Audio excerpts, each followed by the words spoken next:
دادگاه نویه اسماعیل سامونی شهر دوشنبه روز 25 مای با درخواست تفتیشات زمان حبس حامی شناخته حقوق مهاجران تاجیک عزت امان را تا 2 ماه دیگر تمدید کرد. او اکنون تا 24 ایول در بازداشت باقی میماند. تفتیشات میگوید 11 نفر به مقامات عرض کردند که عزت امان گویا آنها را در روسیه فریب داده پولشان را گرفته است ولی کارشان را بود نکرده است.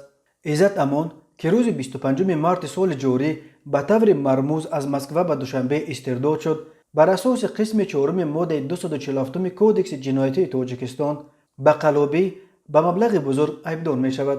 با او بر اساس این بند قانون همچون جزا جریمه به مبلغ از 1460 تا 2190 نشان دهنده برای حسابها یک نشان دهنده 60 سامانی و یا از 8 تا 12 سال محکوم زندان تهدید می کند. نزدیکان و طرفداران عزت امان این اتهامات را رد می کنند و می گویند که او برای تنقیدش از مقامات تاجیکستان مورد تعقیب قرار گرفته است. ماه مارس سال 2021 دادگاه نویه تویر شهر مسکو شهروندی روسی عزت امان را که هنوز سال 1996 به دست آورده بود بیکار کرد و علاکه روز 25 مارس او را به تاجیکستان اخراج کردند.